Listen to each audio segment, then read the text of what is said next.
Hello दोस्तों, मैं रूपेश कुमार मिश्रा। इसके पहले भी हमने बहुत सारा वीडियोस आप लोगों को दिया और बहुत सब्सक्राइब्स भी मिल रहा है, बहुत सारा व्यूज भी मिल रहा है, आप लोगों का आशीर्वाद भी मिल रहा है। ठीक है, तो बहुत कम समय में हमने 100 सब्सक्राइबर्स को पार कर लिया। और आज जो आप लोग को हम टॉपिक देने जा रहे हैं वो बहुत ही इंपॉर्टेंट है, जो कि कॉम्पिटिटिव एग्जाम में भी पूछता है, उसका न्यूमेरिकल्स। तो आज हम जो टॉपिक देने जा रहे हैं उसका नाम है प्रोजेक्टाइल मोशन, जो कि कंपटीशन में क्वेश्चन आता है, प्रोजेक्टाइल मोशन। और ये क्लास 11 का चीज है, क्लास 11 चैप्टर 2 काइनेमेटिक्स का प्रोजेक्टाइल मोशन। चलिए ठीक है, डिस्कस करते हैं। सबसे पहला पॉइंट कि प्रोजेक्टाइल मोशन क्या होता है भाई, उसके बारे में जानना होगा ना, ऐसे थोड़ी होता है।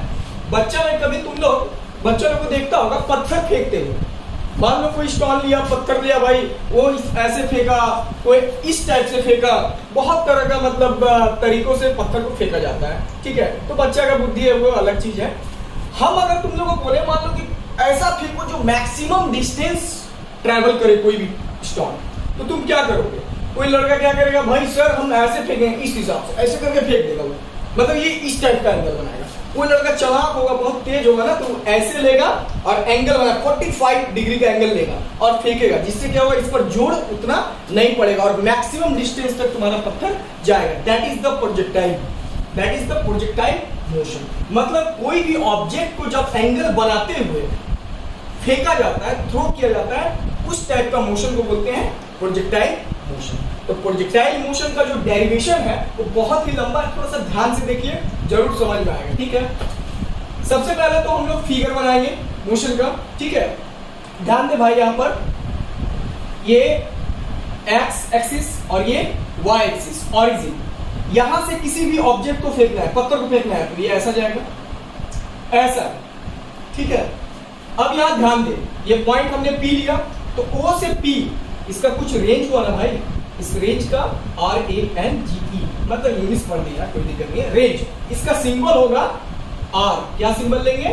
R। रेंज का मतलब समझे क्या हुआ कि जितना दूरी तक स्टोन गया, कितना दूर तक गया, होते होते होते यहां तक है, मतलब O से P तक का दूरी नाप लेंगे ना, तो that is the range, maximum range. अब ध्यान दे भाई, यहां पर अब हमको करना क्या है, अब मैक्सिमम हाइट अगर कोई पूछे कितना ऊंचाई तक गया, तो जिस पॉइंट से, मान लो ये पॉइंट है, इस पॉइंट से इसका वेलोसिटी डाउन हुआ, कम हुआ, वेलोसिटी कम हुआ, तो जिस पॉइंट से वेलोसिटी कम होगा, इसका मतलब वो जो वहां तक जो हाइट हुआ, that is the maximum height. तो मैक्सिमम हाइट क्या हो गया यहां पर, ये देखो, m से n तक का दूरी, डिस्टेंस m से n तक। अब उसके बाद यहां हम लोग रिजोल्यूशन करेंगे।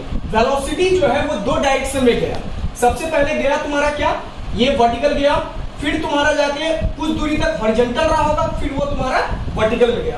तो याद रखना एक चीज कि जब भी कोई भी ऑब्जेक्ट अगर हॉरिजॉन्टल डायरेक्शन जाती है, हॉरिजॉन्टल डायरेक्शन में, तो उस समय एक्सेलरेशन का वैल्यू क्या होगा, 0। क्यों होगा 0? क्योंकि चेंज ही नहीं होगा वेलोसिटी, वेलोसिटी चेंज नहीं हो रहा है, इसलिए तो वो स्ट्रेट डायरेक्शन जा रहा है, जैसे चेंज हुआ आगे डाउन होगा। इसका मतलब एक्सेलेरेशन हॉरिजॉन्टल डायरेक्शन में 0। तो इस चीज को तुम लोग को दिमाग में रखना है कि AX = 0, that is the horizontal direction. अब यहां पर हम लोग रिजोल्यूशन करते हैं, ये UX और ये डायरेक्शन क्या होगा मेरा, UY, और ये that is the resultant direction. अब एंगल थीटा। ठीक है, अब टाइम लेते हैं, तो O से M तक जाने में टाइम कितना लगा होगा, T, और M से P तक जाने में टाइम T। मतलब टोटल टाइम ऑफ फ्लाइट के लिए small t plus small t दोनों टाइम को ऐड करेंगे 2t। बात समझ में आया, यानी टाइम ऑफ फ्लाइट का क्या हो गया, 2t। इतना तो हमको लगता है कि फिगर में समझ में आ गया होगा। अब हम आगे बढ़ते हैं। अब हमको निकालना क्या क्या है, तो सबसे पहले जो हम निकालेंगे भाई, हम तुम लोग को एक चीज बता रहे हैं, सबसे पहले हमको निकालना है इक्वेशन में कि मोशन अलोंग हॉरिजॉन्टल, क्या निकालना है, motion along horizontal direction. Simple. अब देख, तो हॉरिजॉन्टल डायरेक्शन में हम लोग किस टाइप से इक्वेशन लेंगे, तो S = UT + ½ AT² ही यूज करेंगे। तो सिंपल, S = UT + ½ AT²। ठीक है, अब एक बात यहां दिमाग में रखो कि UX = क्या लिखेंगे, U cos theta. Horizontal direction में हमेशा cos थीटा और वर्टिकल डायरेक्शन में हमेशा sin थीटा। इसीलिए u x equal to u cos theta, इसका भी हम एक वीडियो देंगे। और यू वाई वर्टिकल के लिए तो यू साइन थीटा हमको जरूरत पड़ेगा। अब एस की जगह पे क्या लेंगे, एक्स, क्या ले लिए एक्स, यू टी मतलब you x into T symbol ले रहे हैं, half a x into t square. तो अभी हम बताएं हॉरिजॉन्टल में एक्सेशन का मान कितना होगा भाई, 0 होगा।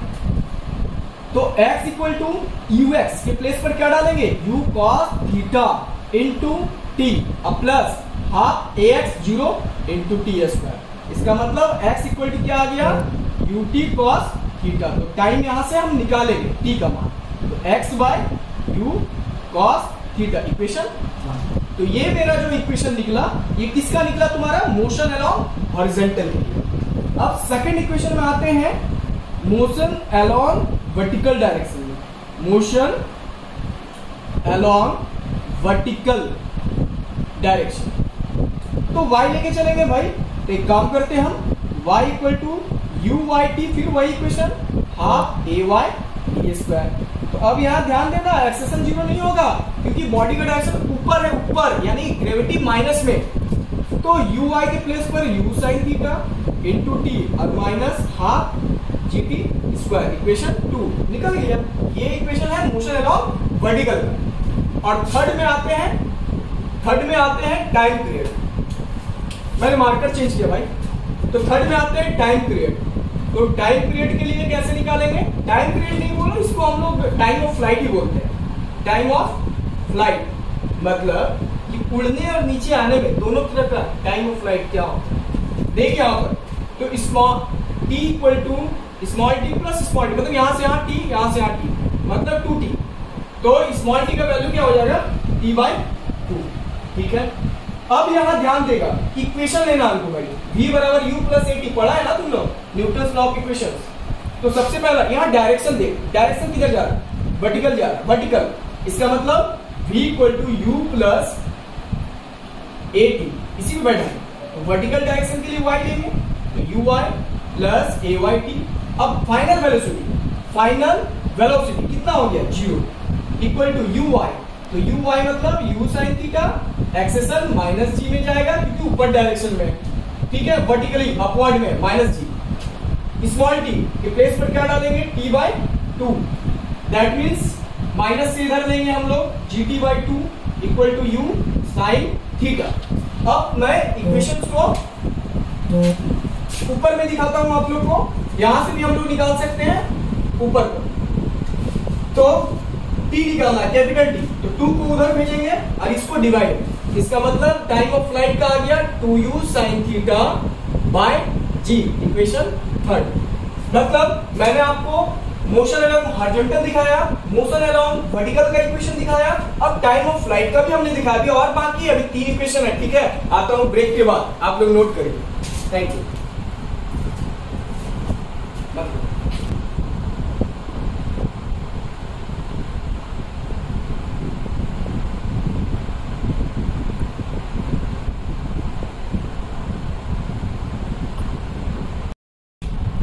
हेलो दोस्तों, मैं रुपेश कुमार मिश्रा। मैंने अभी आपको इसके पहले का वीडियो दिया था, आपने नोट किया भी होगा, प्रोजेक्टाइल मोशन के बारे में। अब इसके आगे बढ़ते हैं। तो प्रोजेक्टाइल मोशन में सिर्फ 3 ही इक्वेशन नहीं आता है, टाइम ऑफ फ्लाइट तक ही नहीं आता है, और आगे होता है भाई हाइट, तो हमको निकालना होगा ना। तो m से n तक का डिस्टेंस को क्या बोलेंगे, h सिंबल, मतलब दैट मीन्स हाइट। अब देखिए यहाँ पर, तो मैक्सिमम हाइट हम लोग कैसे निकालेंगे कि भाई ऊंचाई कितना गया, तो मैक्सिमम हाइट ध्यान देगा, सब इक्वेशन पर डिपेंड है।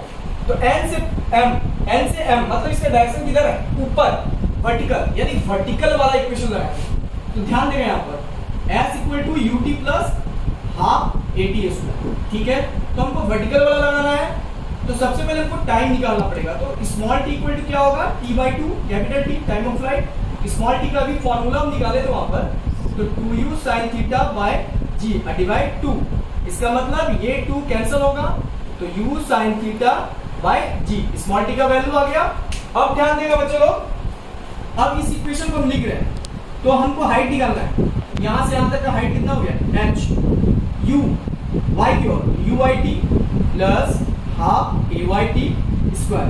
तो H equal to you Y, फिर से U sine theta into small T, देख भाई यहां पर निकाले हैं U sine theta by G, A Y minus G, इसका मतलब minus half G T square, तो U square sine square theta by G, एक जी गया, मतलब तेरे पास आ गया इक्वेशन भाई u into u square sine square theta by g minus u square sine square theta by 2g। यहां तक समझ में आया होगा।